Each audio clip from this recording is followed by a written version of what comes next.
বন্ধুরা দেখো, আজকে বানাচ্ছি চিংড়ি মাছের মাথা দিয়ে ভর্তা। বন্ধুরা এইভাবে আমি যেভাবে বানাচ্ছি এইভাবে একবার অন্তত বানিয়ে খাবে। সত্যি বলছি বন্ধুরা, দারুণ খেতে লাগে।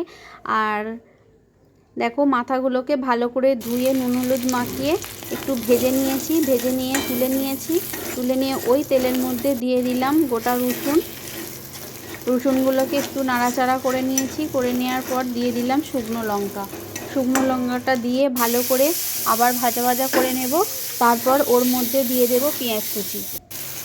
পেঁয়াজ কুচিটা দিয়ে একটু ভাজা ভাজা হয়ে গেলে তখন ওর মধ্যে দিয়ে দেব কালো জিরে। কালো জিরেটা দিয়ে ভালো করে পেঁয়াজটাকে লাল লাল করে ভেজে নিতে হবে। দেখো, ভাজা হয়ে গেছে। এবার আমি একটা পাত্রে এগুলোকে তুলে একটু ঠান্ডা করে নেব। বন্ধুরা, তোমরা কেউ এটা শিলপাটাতেও বেটে নিতে পারো। আমি আজকে মিক্সিতে বেটে নিয়েছি। দেখো, মিক্সিতে দিয়ে দিয়েছি আর ওটা ঠান্ডাও হয়ে গেছে। এবার এটাকে একটু ব্লেন্ড করে নেব। দেখো, ব্লেন্ড করা হয়ে গেছে। এবার কড়াইতে যে তেলটা ছিল ওই তেলের মধ্যে যে পেস্টটা বানিয়ে নিয়েছি ওই পেস্টটা ওর মধ্যে দিয়ে দেব। আর স্বাদ অনুসারে একটু লবণ দিয়ে দেবো। দিয়ে নাড়াচাড়া করব। তাহলেই হয়ে গেল চিংড়ির মাথার ভর্তা।